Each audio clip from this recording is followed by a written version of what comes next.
Le retour de l'Université de la vie, une proposition de l'association Alliance Vita qui se décline en 3 soirées les 20, 27 janvier et 3 février. Bonjour Nathalie de Pontac.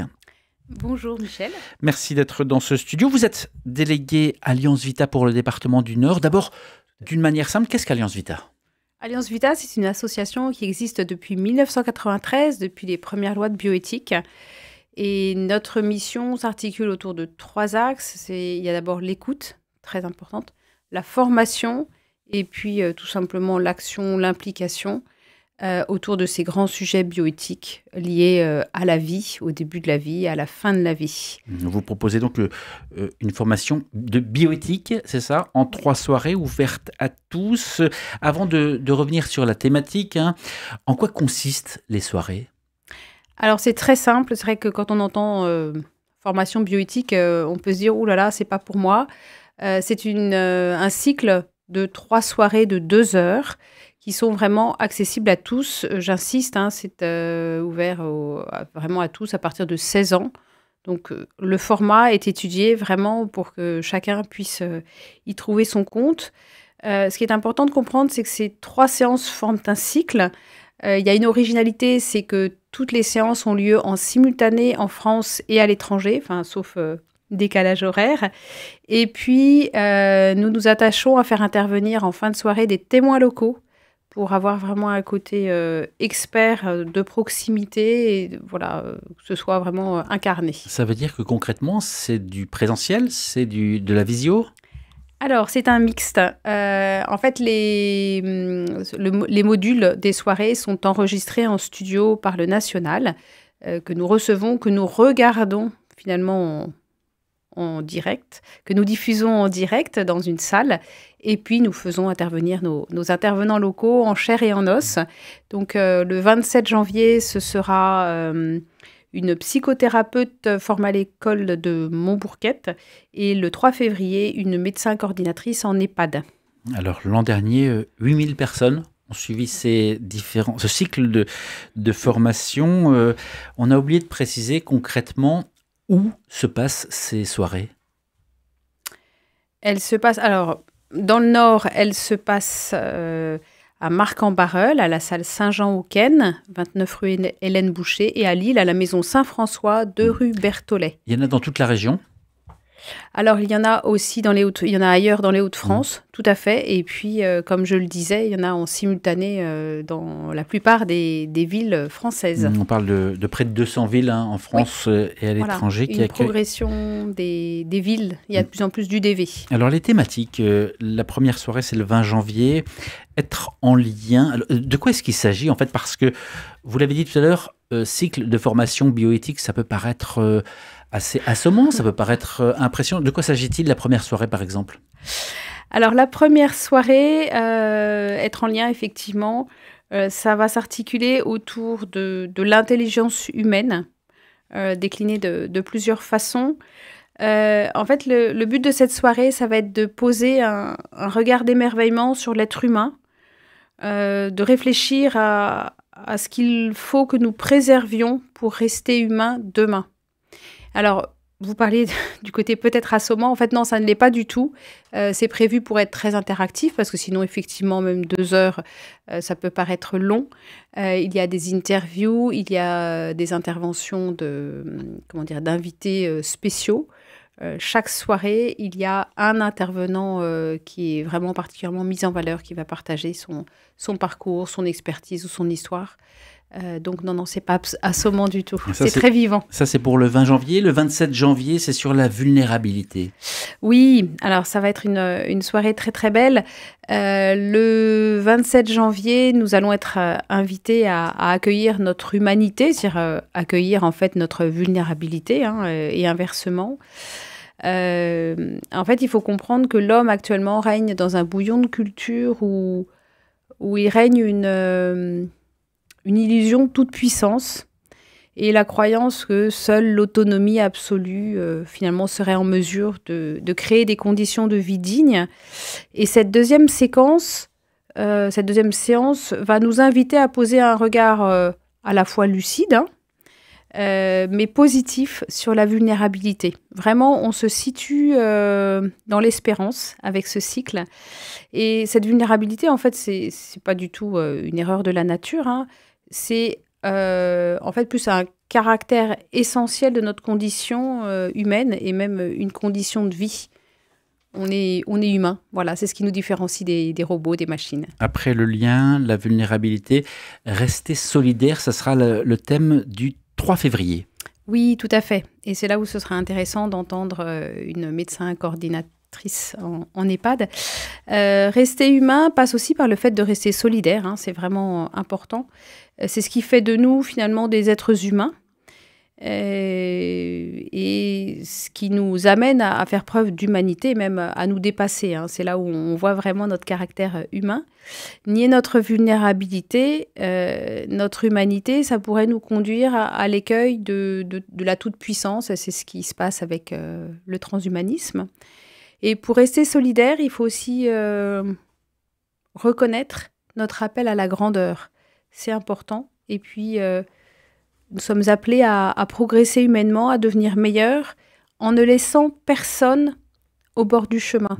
Et c'est là où on peut être amené à être solidaire pour amener chacun à exprimer sa grandeur, même si voilà, il y a des grandeurs plus ou moins grandes, mais la solidarité s'exprime ainsi. Nathalie de Pontac, je rappelle que vous êtes déléguée Alliance Vita pour le département du Nord. Ce cycle de formation, on l'a compris, c'est pas un cycle de formation, par exemple, universitaire. C'est aussi dans le courant d'Alliance Vita. Alliance Vita qui est une association, on pourrait dire, engagée pour la défense de la vie, qui lutte par exemple contre le suicide assisté, contre l'avortement. Quelles sont les valeurs finalement prônées par Alliance Vita ? Alors, je préférais, plutôt que de présenter qu'on lutte contre, c'est plutôt finalement que nous proposons des alternatives.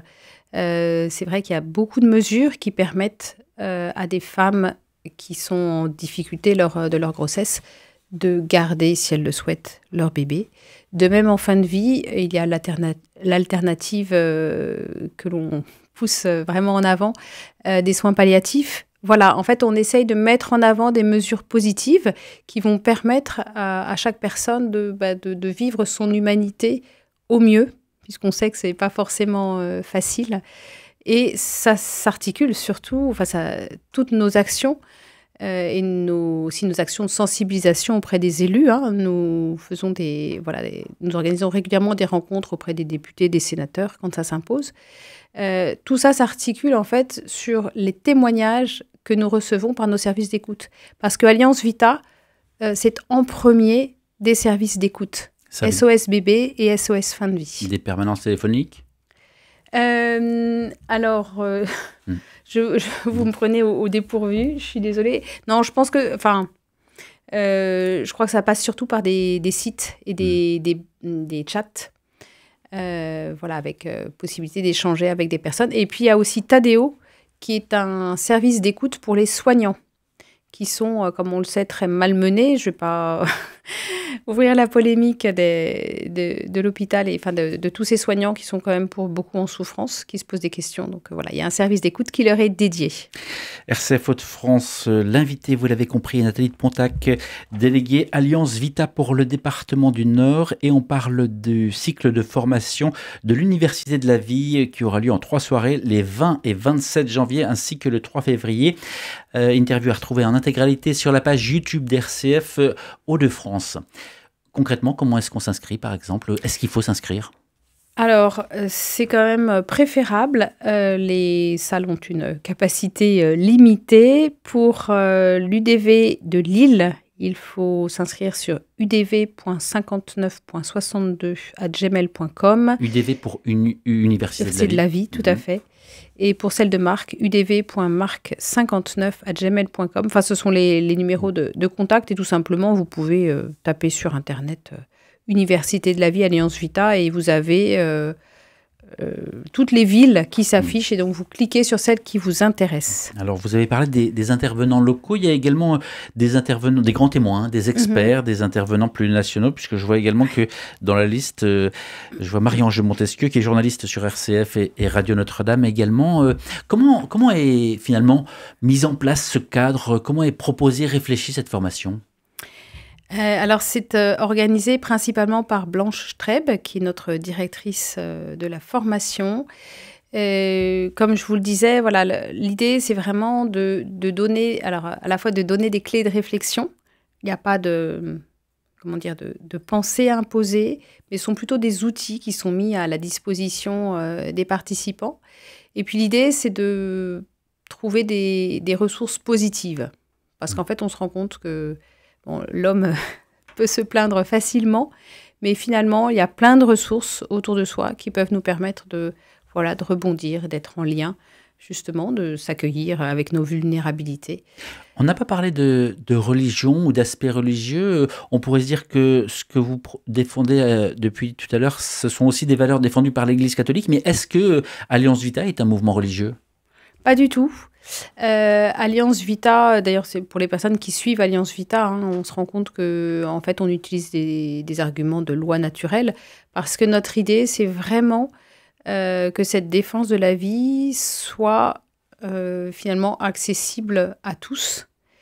Et on se rend compte, hein, d'ailleurs, dans les personnes qui nous rejoignent, selon nos combats, entre guillemets, on se rend compte qu'on peut être rejoint par des personnes de tous bords, si je puis dire, hein, qui ont vraiment des positionnements complètement différents, mais qui ont voilà, le même ancrage pour la défense de la vie. Donc de retrouver le programme, par exemple, la proposition sur les sites de diocésains de l'Église, ça n'a aucun lien avec une filiation. Alors, je ne sais pas du tout si l'annonce de l'Université de la vie figure sur le site du diocèse. Je n'en suis pas sûre. De certains autres diocèses de la région, je sais que l'an dernier, Oui. celui d'Arras, par exemple, relayé, celui d'autres. Bon. Voilà. Donc c'est pour ça que je vous posais la question. Oui, oui. Alors, c'est sûr que ce que nous expliquons, les idées que nous faisons passer ne sont bien sûr effectivement pas du tout en contradiction avec l'enseignement de l'Église. On se rejoint tout à fait sur cette valeur, d'ailleurs, inviolable de la vie. C'est ce que disait Saint Jean-Paul II. Mais ce n'est absolument pas limité au catho. Voilà. À force d'expérience, de quelle manière est-ce que vous avez eu ou non des retours et finalement le programme à venir continue de s'adapter à la période, à l'époque? Alors c'est vrai que Blanche Streb s'entoure d'une équipe, bien sûr, mais est très attentive justement à sentir un petit peu ce que la société... Ce à quoi la société est sensible, au changement de tendance. On a beaucoup de retours, des retours absolument magnifiques, justement sur ce qu'on peut appeler les fruits de cette université de la vie, qui, j'ai envie de dire, laboure les cœurs en profondeur, des personnes qui vont prendre des engagements suite à cette université de la vie, des engagements notamment en soins palliatifs, des personnes qui ont été très touchées par des interventions de grands témoins et qui ont décidé suite à ça de s'engager, de se former pour être accompagnateurs en soins palliatifs, des personnes des jeunes notamment, qui se découvrent des vocations de soignants. Voilà, il y a vraiment beaucoup de belles choses. Et d'ailleurs, j'invite tout particulièrement les jeunes qui sont en formation en médecine, école d'infirmière et autres, enfin toutes ces formations médicales ou paramédicales, je les invite vraiment largement à venir à notre université de la vie. L'année dernière, nous avons eu beaucoup de satisfaction de les voir arriver en grand nombre, donc je les réinvite avec joie.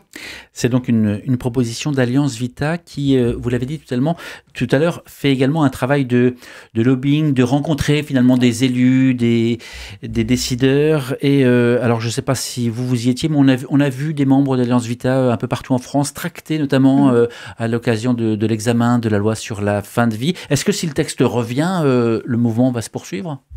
Bien évidemment.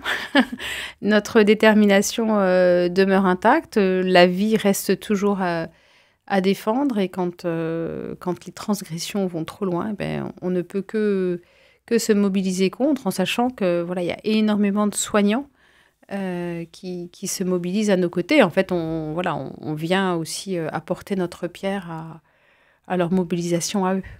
Vous, ça fait quelques années que vous êtes engagé au sein d'Alliance Vita. Qu'est-ce que ça vous apporte ? Moi, ça m'apporte... Alors déjà, en fait, pourquoi est-ce que je me suis engagée ? C'est par rapport à ma propre histoire bioéthique. justement. Et en fait, on se rend compte que quand on s'engage à Alliance Vita, c'est parce qu'on a tous un peu une bonne raison au fond de notre cœur. Et puis, ça m'apporte tout simplement le sentiment d'œuvrer pour la société, pour justement cette humanité qui peut souffrir et que voilà, on peut chacun chercher à soulager. Alors petitement, hein, j'ai pas de prétention incroyable, mais chacun à notre place, là où nous sommes, nous pouvons apporter quelque chose à la société. Comment continuer à trouver l'énergie, la ressource pour finalement défendre un message ou des valeurs qui ne sont pas, vous l'avez dit aussi tout à l'heure, majoritaires aujourd'hui? Oui. Alors, c'est vrai que parfois, il peut y avoir des phases de découragement, hein. On a parfois l'impression de ramer à contre-courant. Et en même temps, on se rend compte, ce que je vous disais, qu'on est rejoint par des personnes qui sont parfois très différentes, mais qui ont le même attachement à la vie. Voilà. Et enfin, moi-même, alors, à titre très, très personnel, j'ai failli perdre la vie il y a quelques années. Et je crois que ça a été vraiment le point de départ d'une volonté de défendre la vie parce que je me suis rendu compte qu'elle est extrêmement précieuse. Mais alors, il n'y a pas besoin d'avoir failli perdre la vie pour participer à ces universités de la vie qui se tiennent, je le rappelle, en 3 dates, 3 soirées de 2 heures, les 20 et 27 janvier ainsi que le 3 février. Plus d'infos sur le site universitédelavie.fr. Plus de 8000 personnes l'année dernière. Quelle est la tendance ? Les inscriptions rentrent bien, donc on espère en avoir au moins autant, si ce n'est plus, sachant qu'il y a plus de salles cette année, que ça se développe d'année en année, donc on espère avoir encore plus de participants. Et pour conclure, donc, à qui précisément ça s'adresse? Vous avez dit à partir de 16 ans, de tous âges, de personnes qui sont plutôt tournées vers la santé, mais pas seulement, des jeunes également? Oui, alors en fait, j'ai envie de dire c'est accessible à toute personne de bonne volonté. Quel que soit l'âge, il y a des participants qui sont même très âgés, qui participent à notre UDV depuis des années et des années. Les jeunes, effectivement. Et puis, toutes les personnes qui sont impliquées, qui sont vraiment sensibilisées aux questions d'écologie humaine ou d'écologie intégrale, parce qu'on retrouve justement ce souci de l'homme avec un grand H. Nathalie de Pontac, déléguée Alliance Vita pour le département du Nord. Merci d'avoir pris le temps de venir répondre à ces questions. Malgré la neige, avec plaisir. Merci.